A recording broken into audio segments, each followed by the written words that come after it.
There are moments when doing nothing becomes an action of its own, when silence becomes a decision, and when protecting yourself means abandoning someone who's right in front of you. 19-year-old Tim Piazza entered a fraternity house hoping to find friendship, belonging, and a place where he could really fit in.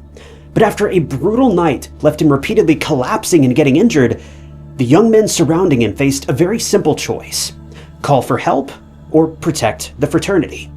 For more than 10 hours, they chose the fraternity, and nearly every horrifying moment was captured on camera. And by the time it was all over, Tim wouldn't be there to share his side of the story.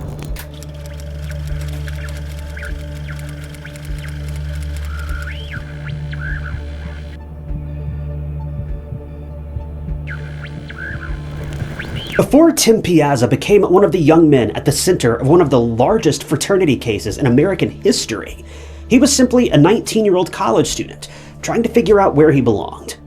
Tim grew up in Readington Township, New Jersey, where the people closest to him described him as intelligent, loyal, and almost instinctively kind. Throughout high school, he volunteered his time helping children with special needs participate in sports. He was also involved in a student program focused on preventing destructive decisions among teenagers. But Tim wasn't only serious and academically driven. He also played football, he ran track, competed in discus and javelin, and loved spending his free time at the beach, riding jet skis, or playing basketball with the people closest to him. Tim could seem shy or maybe even slightly awkward when someone first met him. But those who took the time to know him discovered someone who was funny, charming, and fiercely devoted to the people and the causes that he cared about.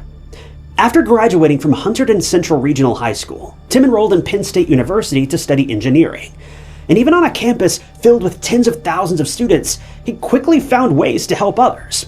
He joined the executive board of the AYUDA, and he served on an operations committee supporting Penn State's massive student-run fundraiser for children battling cancer. From the outside, Tim's life appeared to be moving exactly where he wanted it to go. He had a loving family, a girlfriend that he adored, a promising future in engineering, and a growing circle of friends. But Penn State was enormous, and as Tim entered his sophomore year, he began searching for something that he still felt was missing. A smaller community, a group of men that he could trust, and a place where he truly belonged. Eventually, Tim believed he'd found exactly that. A fraternity that he chose proudly advertised itself as being against alcohol and against the risky behaviors that other frats may be involved in. It sounded safe, and it sounded responsible. And after researching the organization and discussing the decision with his parents, Tim accepted an invitation to become one of the newest pledges. But the young man who walked into the Beta Theta Pi house on February 2nd, 2017, had no idea that his very first night as a pledge would also be his last. Now, the main reason why Tim contemplated joining a fraternity in the first place was not that he wanted to be part of some rowdy frat life. The parties, the exposure, that wasn't it for him at all. Penn State is a very big school, and naturally, like every student staying there, Tim just wanted to find his crew, his circle, and it's not like he just chose this specific frat on a whim. It was actually the opposite.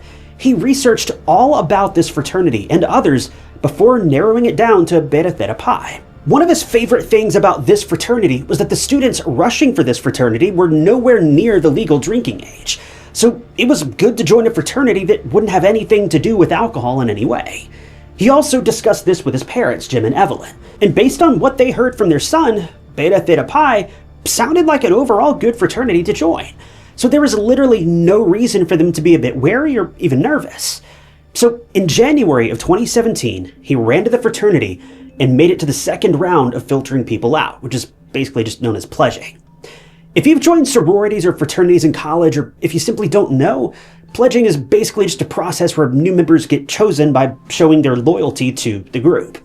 This includes conducting so-called rituals, and while some of them can be tame, others aren't so much, and sometimes the interested students are made to do some very questionable and dangerous things just to prove that they deserve a spot in their fraternity or sorority. Tim was part of probably about 10 or so other pledges that had made it to the bid acceptance part of the fraternity, and it was held on the evening of February 2nd, 2017. But sadly, everything would go wrong from this point on. An evening that was supposed to be fun and normal took a very dark turn, and Tim was caught in the devastating whirlwind of it all.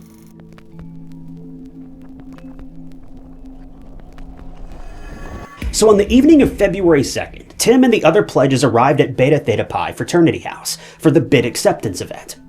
And I want to preface this by saying that he was essentially on an empty stomach. This may sound like a weird thing to add, but just keep that in mind for later. Now, even though the fraternity clearly mentioned that this was a safe, no rituals, no alcohol organization, all of that basically went out the window the second the door shut. And the pledges were asked to participate in several very intense drinking activities.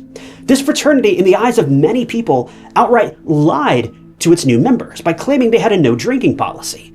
But the moment the doors closed, the drinks came out. Soon enough, they began an activity known as the Gauntlet, which was defined by the fraternity as essentially an obstacle course in which pledges had to drink various drinks to show their devotion to the fraternity.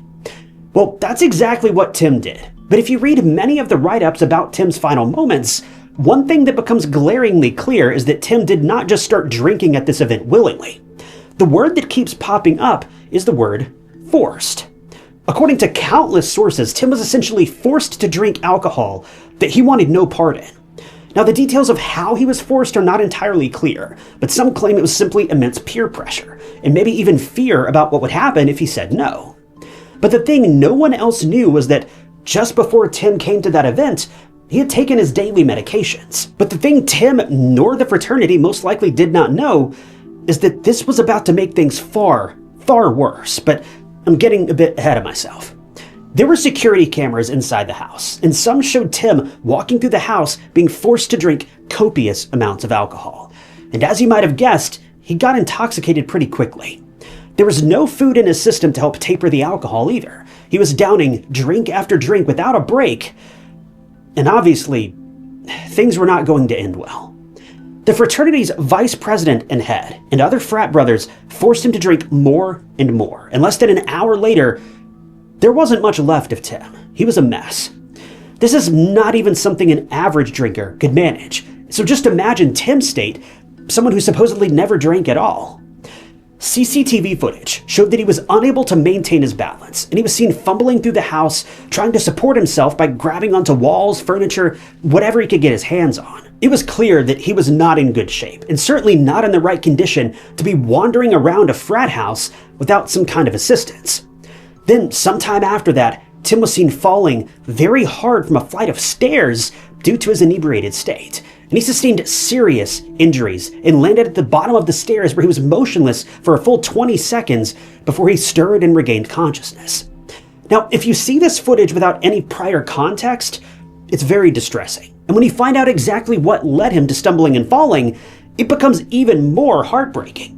And it's also not a deserted place either. This house is bustling with people and there are students everywhere. But ultimately, a group of frat boys did discover a highly disoriented Tim at the bottom of those stairs later on, and they carried him over to the couch. But that was pretty much all the help they even offered. Instead of getting him the help that he needed, they simply left him there on the couch after half-hearted attempts to prevent him from rolling onto his back. It was reported that some of the students feared that he might begin to vomit, and not be able to do so successfully if he somehow laid onto his back. So they strapped a backpack full of books to him and laid him on his side. Essentially, the weight of this bag would prevent him from rolling onto his face or onto his back so that he wouldn't choke if he needed to vomit. But this... Guys, don't do this. Tim needed serious medical attention, and each and every student that was in attendance that evening failed him. A little after 11 p.m. that same night, one of the students that came with Tim, Cordell Davis, went up to check on him. He found him motionless on the couch, and he couldn't get him to wake up. It quickly dawned on him that Tim was not in a good state, and this caused him to shout for help and plead with Daniel, who was the frat's vice president, to call emergency services. But did that happen? Of course not. Instead, Cordell was threatened by that same vice president to keep his mouth shut and stressed that everything was under control. You would think that an authoritative figure like the vice president would do something about an injured pledge being motionless for such a long time. But he did no such thing to help, and instead, he and the other frat brothers then started texting each other in a group chat about the situation. They were fully aware of the severity of the situation at hand, and they all agreed he was in serious condition. but they were more worried about the consequences of getting found out rather than helping their so-called friend. They just decided to leave Tim unattended once again, fully aware that he was not doing well.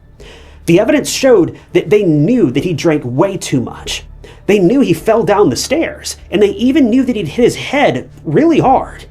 They knew all of this from 11 p.m., and instead of using that time to call 911 and get Tim to a nearby hospital for his injuries, they were just busy texting each other in their group chat.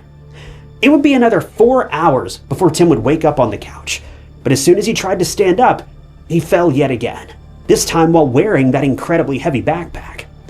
Miraculously, he gets back onto his feet later on, and he makes it out the front door, but he loses his balance and then falls onto the ground yet again.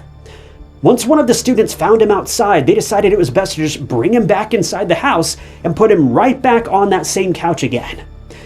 The sheer negligence of these students is downright infuriating. They were doing everything but calling for help. They were filming an unconscious Tim, stepping over him, and even tried to change him into clean clothing and wipe his face clean, but this was not something they did out of care or concern, and even though no one said it out loud from the outside looking in, this obviously seemed like a cleanup of sorts. Like they knew that they had screwed up royally, but now it was too late, so they had to salvage the situation somehow. And then more hours passed, and at around 7 a.m. on February 3rd, the next day, Tim regained consciousness once again, and he tried to stand up.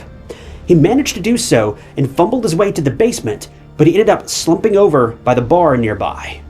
And sadly, he wouldn't wake up again. It wouldn't be until 11 a.m. the next morning, over 11 hours after Tim fell down the stairs, that emergency services would be called.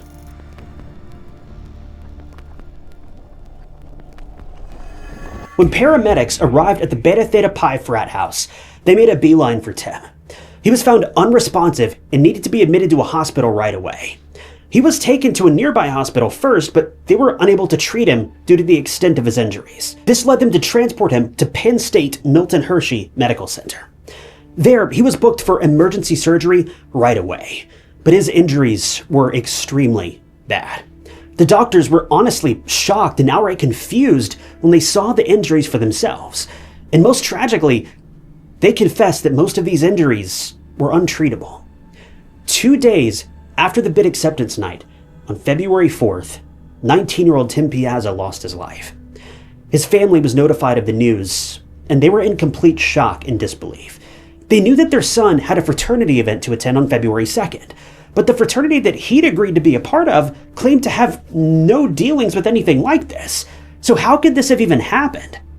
Soon after, a funeral and a wake were held for him, and it was filled with people. Of course, people who knew and adored him were in attendance, but the sheer number of strangers who didn't even know Tim, the sheer amount of people that showed up to pay their respects and stand by the Piazza family during this difficult time, it was an incident that shook many, because this could have been any one of them. Parents were fearful for their own children's lives. Parents who sent their kids states away to college were now anxious and scared.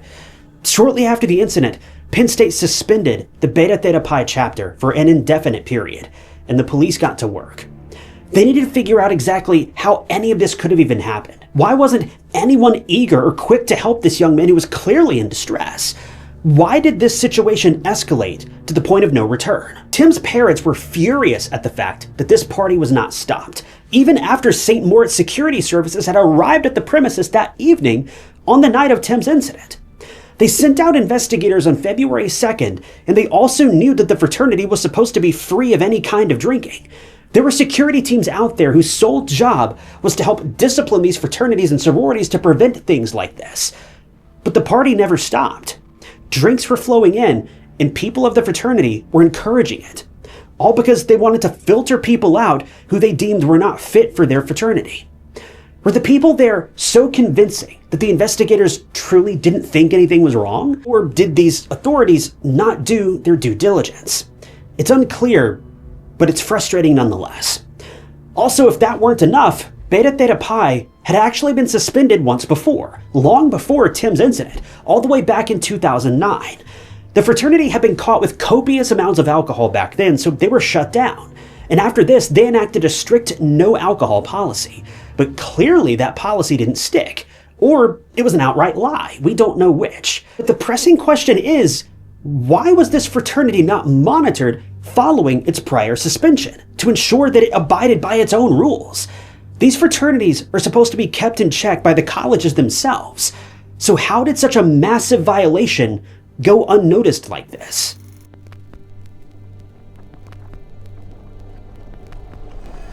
A criminal investigation began shortly after the tragic incident, and this case was deemed one of the largest prosecutions of its kind in the history of the United States, and that is saying a lot. In May of 2017, 18 members of the fraternity who were present at the time of the incident and chose not to help a student in distress were arrested in relation to Tim's death. They were collectively charged with several things, like manslaughter being the harshest charge, but also furnishing alcohol and many other crimes. The fraternity, Beta Theta Pi, was also charged itself. The Penn State branch was suspended indefinitely, and just to give you an idea about how serious this case was, a total of 850 charges were brought against the fraternity and the members following this incident. It was eventually revealed that the fraternity's own slush fund was used to buy the alcohol, and the prosecution also found texts in the fraternity's group chat that confirmed everyone's knowledge regarding Tim's grave condition and the lack of action. One of the brothers even explicitly stated in a text that Tim looked like he'd passed away, and this was hours before paramedics were even called. Concerning Google searches, surveillance footage, and digital evidence were enough to take this case to court. The defense argued that no one directly caused Tim's death, as in no one pushed him or injured him, but the prosecution's stance was very clear. The members of the fraternity who stood by and did nothing to help him, just so they wouldn't get caught failing to uphold their previous suspension, are still guilty of causing his death. No, they didn't get into an altercation that caused his death, but it was the sheer lack of action, indifference, and nonchalance in such a grave situation that led to this serious incident. An accomplice who stands by the sidelines, does nothing to help, can be just as guilty as the one pulling the trigger if the crime could have easily been stopped. And in this instance, it certainly could have been. But shockingly, exactly a year following the incident, one ruling changed everything. See, in February of 2018, the Centre County judge dropped the most serious charge in the case: involuntary manslaughter. This was devastating for Tim's loved ones because this case wasn't built on accusations, baseless facts, and he said, she said. The facts were solid. The evidence was there. The indifference of the frat brothers was there. Their lack of aiding a distressed student was clear as day and even had a paper trail. But the judge's ruling was final. But still, the ultimate verdict still needed to be determined.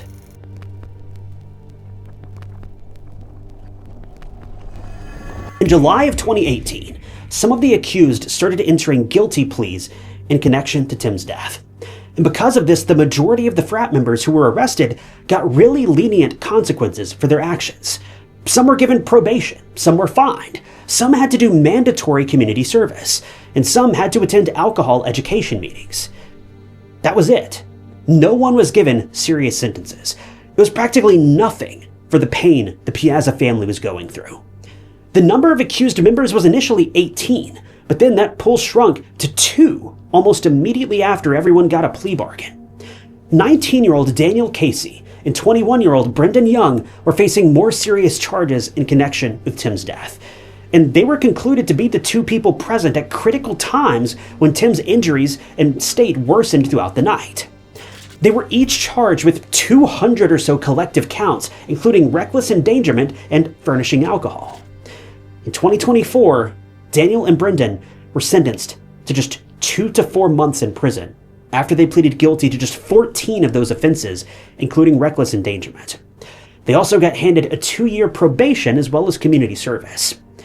They were the only 2 individuals who got any jail time in the case of Tim Piazza. Even so, it was nothing compared to the damage inflicted on his grieving family.